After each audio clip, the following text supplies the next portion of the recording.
Curse of the Mummy, Lost Treasures of Egypt Part 2. Science versus Superstition. The legend of the mummy's curse spread around the world like wildfire. From newspapers to film reels, the story of Tutankhamun's tomb became more than a discovery. It became a myth. But as the excitement faded, a new generation of scientists, archaeologists, and historians sought to separate fact from fear. What really happened in the Valley of the Kings? Was that truly a curse, or was it a story born from coincidence, media, frenzy, and the unknown dangers of ancient tombs? When Lord Carnarvon died in 1923, his death fueled the imagination of millions. But beyond the drama, doctors recorded that he had been suffering from poor health for years. His fatal infection likely came from an infected mosquito bite, and shaving cut a tragedy, but not a supernatural one. Later medical reviews confirmed that his condition had nothing to do with mysterious tomb air or ancient spells. Still, the myth persisted. Over the next decade, newspapers attributed nearly every death, illness, or misfortune among Carter's circle to the Pharaoh's curse. Yet, detailed records tell a different story. Of the 58 people present when the tomb was opened, most lived long and healthy lives. Howard Carter himself, the man who spent years in close contact with the mummy and artifacts, lived until 1939, 17 years after the tomb's discovery. It became clear that while fear of the curse made headlines, the evidence didn't support it. But there was something else, something subtle, that kept the legend alive. The strange reality of what was found inside those sealed chambers. Inside Tutankhamun's tomb, researchers discovered hundreds of objects coated with resins and chemicals used in mummification. Ancient embalmers used compounds such as bitumen, myrrh, beeswax, and natron, often mixed with other substances that, over thousands of years, could release harmful gases or spores. Some modern microbiologists proposed that when the tombs were first opened, these trapped elements could have caused temporary sickness or respiratory irritation, especially in the hot, airless conditions of the Egyptian desert. In 1983, microbiologists from Cairo University studied air samples and ancient textiles from several tombs. They found traces of Aspergillus niger and Aspergillus flavus, molds known to produce toxins that can cause allergic reactions or lung infections. The evidence suggested that some of the earliest explorers might indeed have been exposed to ancient spores. Not supernatural forces, but biological hazards. By the late 20th century, archaeologists began taking precautions that would have seemed unnecessary to early explorers. Modern excavation teams now wear protective masks and ventilate tombs before entering. The curse, it turned out, had a scientific explanation. One rooted in chemistry, biology, and simple human vulnerability. But beyond Tutankhamun's tomb, the legend of cursed mummies continued to grow. In museums across the world, certain Egyptian artifacts gained reputations of misfortune and mystery. One of the most famous is the so-called unlucky mummy in the British Museum.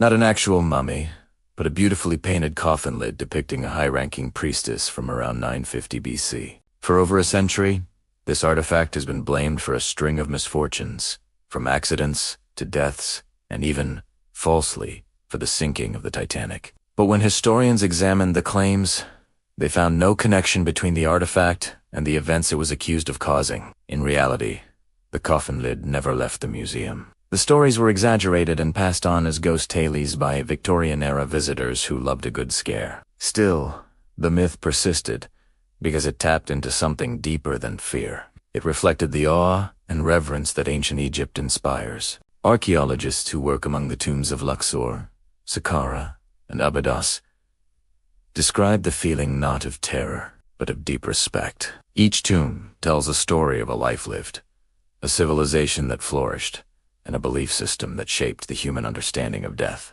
The ancient Egyptians didn't think of death as an end, but a continuation. The elaborate process of mummification was a sacred science, one that blended religion, medicine, and ritual. By removing the organs, drying the body with natron, and wrapping it in linen, they believed they were preserving the vessel of the soul. Amulets placed within the wrappings served as protection, charms, to help the deceased in the afterlife. Every inscription, every carving on a sarcophagus, Every offering in a tomb was part of this great equation of eternity. In this context, curses weren't meant to punish, but to protect. Hieroglyphic inscriptions that warned against trespassers were early forms of legal and spiritual deterrence, reminders that the tomb was a sacred space, sealed for eternity. For example, in the tomb of the Pharaoh Teti, in Saqqara, an inscription warns, "As for all men who shall enter this tomb in impurity, there will be judgment by the gods."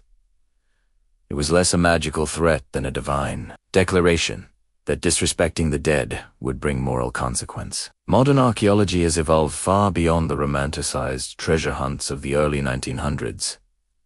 Excavations today are driven by science, radiocarbon dating, DNA sequencing, 3D scanning, and non-invasive imaging techniques. These technologies allow researchers to study mummies without unwrapping them, preserving their dignity and physical integrity. Through CT scans, for instance, scientists discovered that Tutankhamun was not murdered, as long speculated, but likely died from complications of a broken leg and malaria. His frail bones and deformed foot revealed a life of pain, not power, a boy king trapped by royal genetics. In 2005, a team led by Dr. Zahi Hawass, Egypt's chief archaeologist, used DNA analysis to map Tutankhamun's family lineage. They identified his parents, grandparents, and even half-siblings, uncovering a complex web of royal The curse that once surrounded his tomb transformed into curiosity about his life. Each new discovery pulled the story of the mummy-esque curse further away from superstition and closer to science.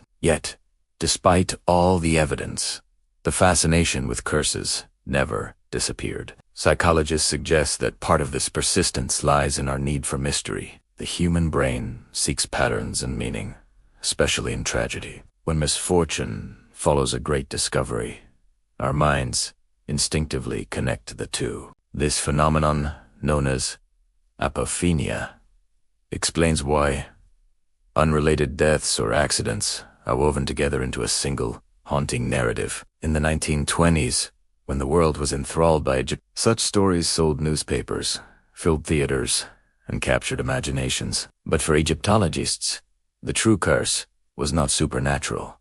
It was ethical. The rush to uncover and display treasures led to looting, damage, and cultural loss. In the early 20th century, many artifacts were removed from Egypt and shipped to Western museums, breaking apart the spiritual unity of tombs that were meant to remain whole. Today, Egypt has reclaimed that narrative. Through the Grand Egyptian Museum near Giza, set to house over 100,000 artifacts, including Tutankhamun's entire collection, the nation is restoring context, meaning, and respect to its heritage. Archaeologists now work hand in hand with conservators, chemists, and local historians to ensure every discovery honors the ancient spirit of preservation. Tombs are documented using high-resolution imaging, and virtual reconstructions allow global audiences to explore Egypt's wonders without physical intrusion. Meanwhile, science continues to probe the mysteries of mummification. Chemical analysis of embalming materials has revealed that Egyptian priests used a mix of pine resin, cedar oil,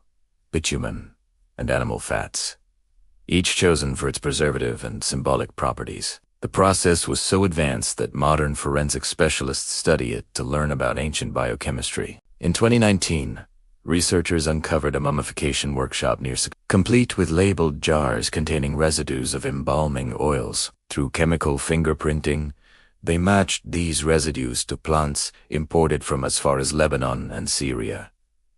Evidence of an international trade network built around the art of preservation. Such findings reveal that Egypt's true magic lay not in curses, but in knowledge, the mastery of life and death through science, faith, and artistry. And yet, there remains a sense of mystery, not born of fear, but of reverence. When a tomb is opened, it's not just an excavation. It's a reunion with the past, a moment when the living meet the ancient dead. Every artifact tells us something new about humanity's oldest questions.